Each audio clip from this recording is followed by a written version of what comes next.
Kula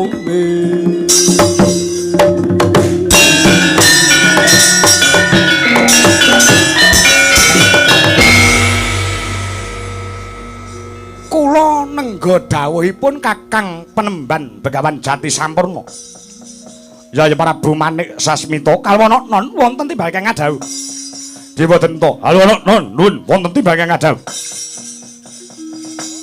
Dina samangko para Pandhawa kaya robot tak perintah ngalor ya ngalor, ngidul ya ngidul. Mung sandungane saka pakatine si Petruk kongkonane Semar sing sajae bakal ganggu gawe marang lekase Begawan Jati Sampurna sing bakal nuruti karepe Duryudana. Mula semangko siagakna para Madyavala. Orik lampit brungkat kimpul waton lanang nyekel gaman aja lali. Nyangking lading pangirsing daging bathok wadahing getih.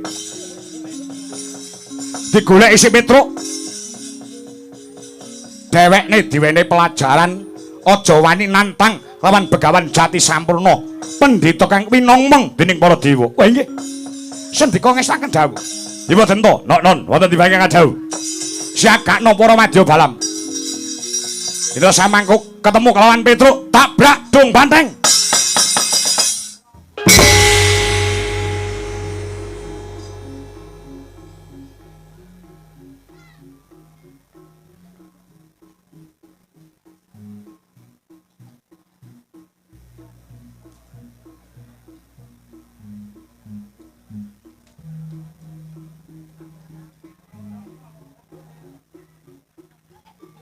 Derek langkung, Pak. Monggo.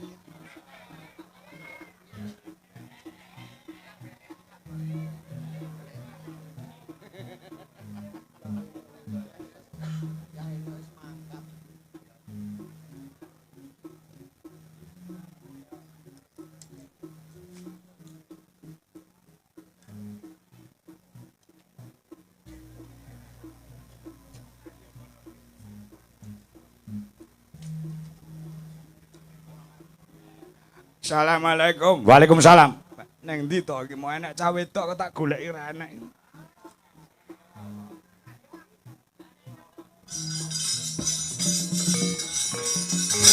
Oh! Wah!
Ot nadalah.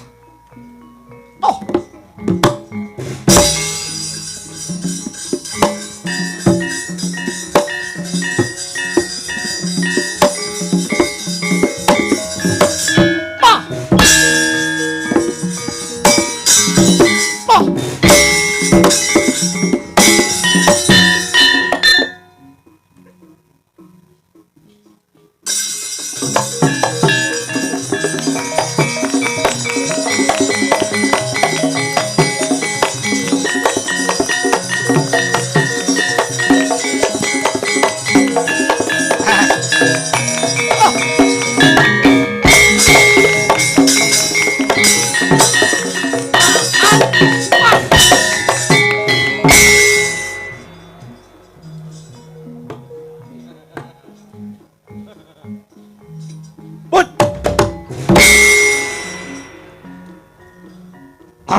Hei! Ah! Wah! Ah! Ah! Good! Hei! Wait! Wah! Wah! Ah!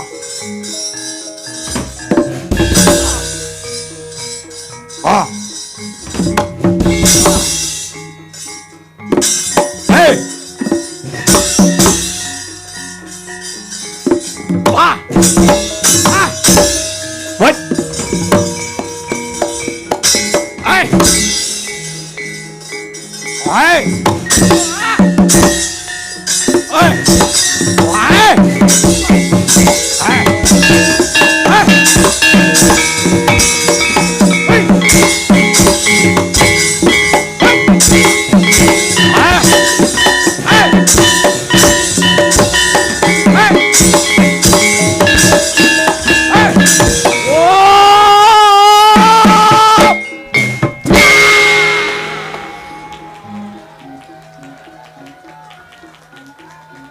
Jangan tepuk tangan. Apa arti tepuk tangan tanpa saweran? Loh.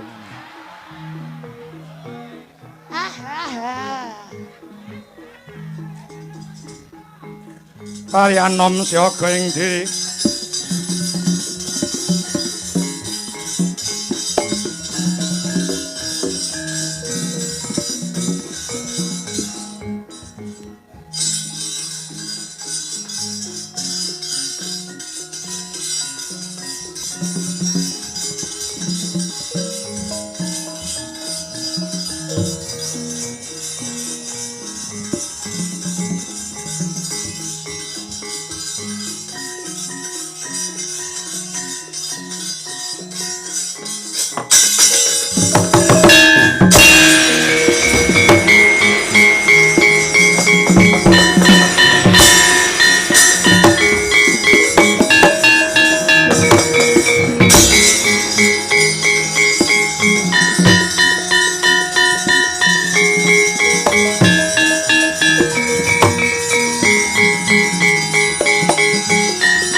Trasmara Syaga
ing Yidrasmara Niken Kurniawati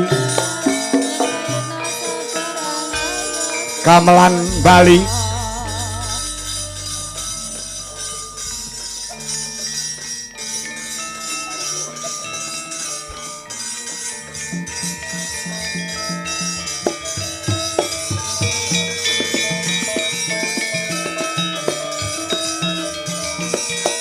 ibu dan anak ya ya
Nyai terus dililih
Sing nembang karyane penyanyi Bapak Haji Sukron Suwondo Blitar ki mau sapa? Ingkang setunggal menika Ibu Dwi Kurniawati, pesinden sing pernah kondang pada zamannya dulu. Oh ngono ya. Bu Dwi Kurniawati sing sepuh. Oh ngono ya. Kuwi mbiyen nalika dadi waranggana cilik isih SD. Tekane SMP pernah melanglang buana. Oh ngono ah. Ya nderek almarhum Pak Mantep, ya nderek almarhum Pak Anom Surata, penjane Bapak Sunaryo, ya Pak Surono, pokoke dalang-dalang seluruh Jawa Timur lan Jawa Tengah wis nate didereki dening Bu Dwi Kurniawati. Oh ngono ya. Dadi tau kondang pada zamannya heeh. Saiki dadi tumpakane dalange. Oh ngono ya. Iya, terus sing siji wis tidak asing lagi tumrap warga masyarakat di seluruh Indonesia. Ya. Pesinden sing lagi gencar-gencare lan kenceng-kencenge no. Oh, ngono ah. Lagi kondang-kondange cara kembang kuwi lagi mekrok-mekroke. Oh, ngono ya. Genduk Dimas Niken Salindri saka ing kota Kediri, Jawa Timur. Oh, ngono ya. Kepara ndengi entuk penghargaan nominasi penyanyi Jawa apa Ken? Dangdut. Oh ya, tadi apa nominasi apa? Ngomong. Mikir di onane cekel kabeh. Nominasi Dangdut Solo Terambiar, Pak. Terambiar berarti terbanyak penontonnya gitu. Iya. Diraih oleh Dimas Niken Salindri dari Kediri, Jawa Timur. Mula tepuk tangan buat putra dari Jawa Timur, putra dari Kediri. Oh, ngono ya. Diakoni wong sak dunia. Iki mau atiku wis kaya entek-entek ana. Ngopo? Iki mau genduk Niken ki sore mau wis video call utawa VCS kok VCS? VC. Video call kuwi lho maksude. Oh, ngono video call, heeh. Video call karo mboke panggung kuwi sapa? Ya Bu Dwi Kurniawati ki nalika sore mau ki jek ning rumah sakit tangane diinfus. Ya heeh. Kena radang tenggorokan sing mergo kecapean, mergo kekeselen, heeh. Pripun to Bu, mengke kula saged bidal napa mboten? Ya heeh ya. Ning nyatane dengan sportivitas yang sangat tinggi bengi iki genduk Niken Salindri iso menghibur kabeh masyarakat ana ing Pagu Kediri kene no. Oh ngono ya. Walaupun ora apit awake ning disemangat-semangatke, nyatane kiprahe suarane dinteni wong sak lapangan sing akeh semene kae. Iki mujudake konsistene genduk Niken Salindri walaupun bagaimana situasi kondisi awake ora fit utawa awake lagi lara ya kudu menghadiri merga nggondheli tembung saguh kuwi mau no. Oh ngono ya. Ya luar biasa ya bocah iki. Luar biasa. Jadi pancen nek nuwun sewu kena nggih pelajaran wong lanang-lanang. Iki ampuhe Niken Salindri cah Kediri iki.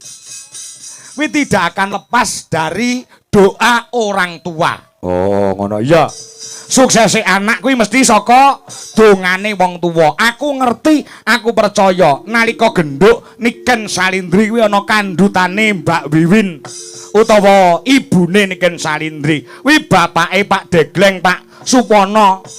Kuwi ora kendhat nggone ndedonga, tahajud pendak bengi, poso Senin Kemis ora leren, nyuwun marang purbane Gusti Allah dadi anak sing hebat, anak sing kuncara, anak sing solehah. Lah, ketika bojone utawa wong wedok ki meteng tuwek, wong lanang kuwi bojo lanang ya kudu melu tirakat, men duweni anak iso moncer kaya Niken Salindri. Ki pengumuman nggo wong lanang-lanang kae nek pengen duwe anak sing sukses, anak sing hebat, kuwi nalika bojomu ki meteng tuwek, kuwi tirakatono, poso Senin Kemis ora keri, tahajud ora keri. Lah ora bojone meteng tuwek malah ondolan.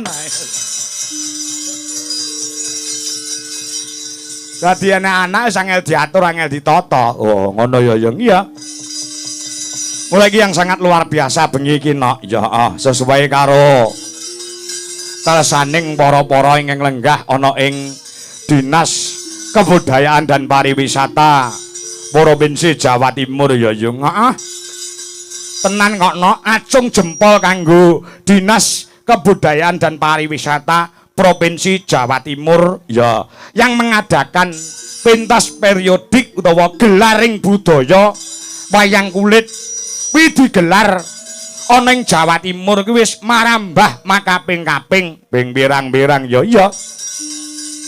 Becik ana ing Ponorogo, becik ana ing Madiun, becik ana ing Ngawi ya. Malang keliling seluruh Jawa Timur dalam rangka pengembangan budaya. Mergo apa?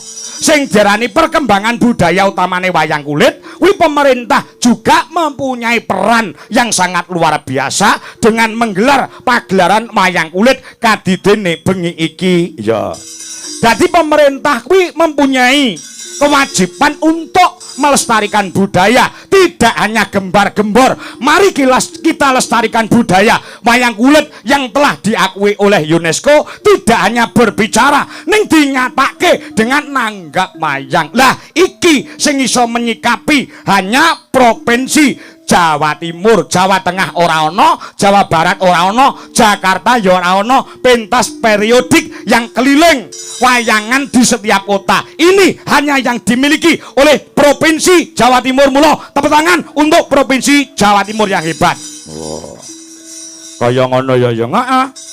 Iki lho sing perlu diacungi jempol. Kebanggaan bagi saya dilahirkan di Kota Lahar, Blitar, Jawa Timur, sing dipercaya dening Dinas Kebudayaan dan Pariwisata Provinsi Jawa Timur. Wayangane puluhan kali. Wis ping pirang-pirang kene wayangan. Ya, Provinsi Kebudayaan Pariwisata bola bali wayangan. Alhamdulillah aku entuk jatah ya mek iki tok. Ngono ya. Bilek ora ana dawuh saka panjenengane Bapak Muhammad Sarmuji SE MSI saha panjenengane Cak Hadi utawa panjenengane Bapak Muhammad Hadi Setiawan, anggota Komisi B DPRD Provinsi Jawa Timur, tangeh awake dhewe sosowan nang Pagu Kediri nok. Ya, mergo panjenengane memilih dalang adalah awake dhewe Dwi Jolaras Indonesia atau disingkat LDII. DLI lah ya. Oh, ngono ya yang iya. Cak Hadi sing paring dawuh, dalange kudu kowe. Lah disurung lawan panjenengane Sekjen Partai Golkar sing ana pusat Jakarta, panjenengane Bapak Muhammad Sarmuji SE MSI. Ya, ya yang iya. Sing mau paring dawuh wayang harus dilestarikan. Ya pejabat-pejabat sing duweni rasa kepedulian terhadap wayang kulit kaya ngene iki sing perlu sengkuyung lan perlu didukung luar biasa. Oh, ngono ya. Nyatane ndek wingi ning pusat Jakarta DPP Golkar ya wayangan. Wayangan dalange Ki Cahya Kuntadi. Sapa kuwi? Mbuh dalang kok ngendi aku ya ora kenal kuwi. Wong karo adine, engko digilir. Taun iki amake dhewe dipapanke ana ing Bulu Pasar Pagu Kediri. Cahya Kuntadi ning pusat Jakarta. Taun ngarep digilir awake dhewe sing genti ning Jakarta, Cahya Kuntadi sing rene kuwi jenenge Adil. Oh, ngono ya yang iya. Padha-padha lek tepung karo Pak Sarmuji. Lek ku tepung wis suwe kok ana. Ya. Saya karo Cak Hadi Setiawan iku lek ku kenal ya wis suwe merga padha-padha lek ngabdi ana ngarsane pepundhenku ning Kepuh Kertasana panjenengane Rama Widodo. Oh, panjenengane ya kepareng rawuh saha Bunda Yayu. Ket sore panjenengane rawuh ana ing kene mengestoni anggone pagelaran wayang bengi iki sehingga iso tingkas udane ora medun penonton bludak sing padha kepareng rawuh ngebaki lapangan Bulu Pasar. Oh, ngono ya. Ya ngestoke dawuh yen ngono. Ya. Kula matur sembah nuwun kagem Gubernur Jawa Timur yang telah memberikan peluang dan memberikan kesempatan kepada seniman-seniman asli Jawa Timur ya untuk menggelar budaya dan melestarikan budaya wayang kulit utamane. Oh, ngono ya. Ucapan terima kasih yang sebesar-besarnya untuk anggota DPR RI Dapil 6. Menjadi Bapak Sekjen Partai Golkar, menjadi Bapak Muhammad Sarmuji, SE MSI kepareng rawuh wit sore. Ya, nate nimbali awake dhewe ning Surabaya nggih mben. Ya, uga datang kantun Ketua Komisi B DPRD Provinsi Jawa Timur Ibu Hajah Anik SPD MSI utawa yang mewakili datang kantun Bapak Haji Kusni Mubarok SH MM MH ya Ketua Komisi B DPRD Provinsi Jawa Timur ya. Yang jelas panjenengane Bapak Hadi Setiawan utawa Cak Hadi. Oh, ngono. Uga penjari Ibu Aulia Hani Mustikasari utawa yang mewakili ya anggota dewan. Bapak Haji Rafiq SHMH saha penjari Bapak Haji Deni Prasetyo SE datang kantun penjari Bapak Dr. Andes Haji Edi Paripurna MSI. Oh, ngono ya. Datang kantun sing kagungan bawat panguwasa ana ing desa Mbulu Pasar, Pak Kepala Desa utawa Pak Lurah Kepara. Insyaallah iki kepala desa se-Kabupaten Kediri insyaallah padha rawuh bengi iki no. Oh, mbuktekne kerukunan lan manunggale para kepala desa diaturi sugeng lenggah sugeng amirsani. Oh, ngono ya. Ngestoke dawuh auga datan kantun Forkopincam ya Pak Camat Pagu Pandan Ramil Pak Kapolsek serta jajarannya ya serta seluruh warga masyarakat di Bulu Pasar ya. Ngono ya yang ora keri yang apa iki uga dirawuhi saka ing Pepadi Kabupaten Kediri. Ngono ya nak ya para pepunden Pepadi saka Kediri ya kepareng rawuh. Nek ora kleru iki ana rawuhe panjenengane Bapak Siswantara minangka dadi ketua Pepadi Kediri.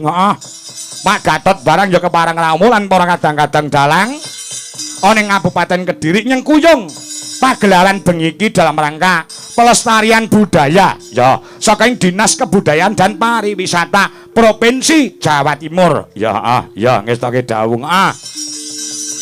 Wis sing iso tak aturke no. Ya sing iso diaturke awake dhewe ora usah kaken sing diaturke kelawan para punden. Yang jelas ucapan terima kasih yang sebanyak-banyaknya dan sebesar-besarnya untuk Dinas Kebudayaan dan Pariwisata anggota DPRD becik ana ing Provinsi Jawa Timur, becik sing ana pusat, uga sing ana DPRD kabupaten dan kota Kediri. Yang sangat mendukung adicara sing kaya ngene, pelestarian budaya, hiburan rakyat, wayang kulit sebagai tontonan tuntunan ingkang kebak marang tatanan. Amin ya rabbal alamin.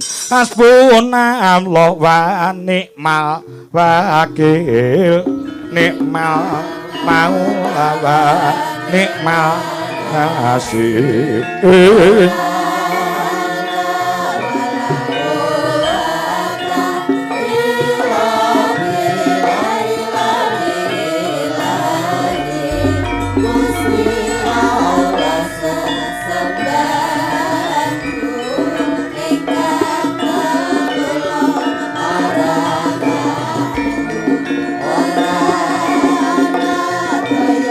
Wilujeng slamet sedayanipun para paraga agung Hulu Pasar Pago Kediri. Amin. Amin ya rabbal alamin.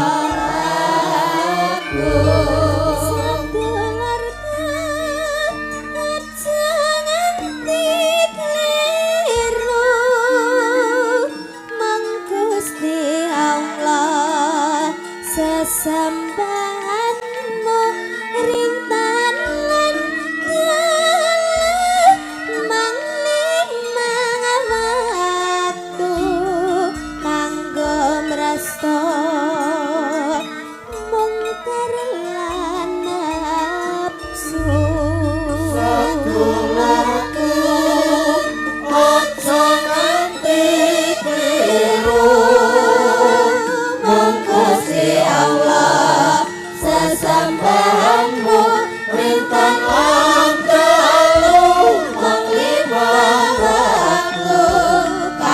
kental gamelane dhewe Kiai Sekar Madu.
Gusti Allah sesembahanku ingkang tetulung maranganku ora ana daya linangkung kajaba saking Allah kang aku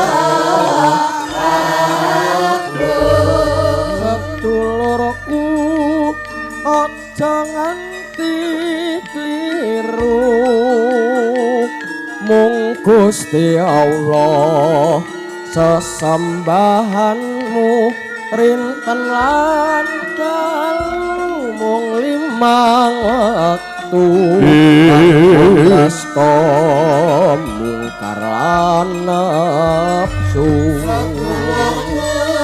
aja nganti kliru mung Gusti Allah sesembahanmu rintan lan dalu mung 5 waktu kanggo brasta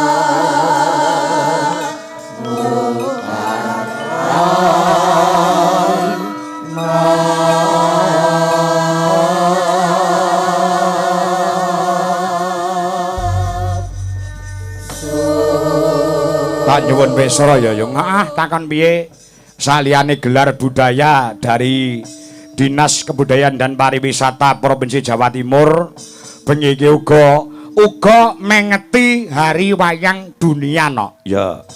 Hari Wayang Dunia sing diperingati Duk sasi November kepungkur. Oh, ngono ya. Uga tepat pada tanggal 9 Desember. Iki uga peringatan Hari Anti Korupsi Sedunia. Oh, ngono ya. Wah, luar biasa ya, heeh. Iki uga Desember kuwi ana Hari Gamelan sedunia, mergo gamelan ya diakoni karo UNESCO. Oh, ngono ya gamelan, heeh.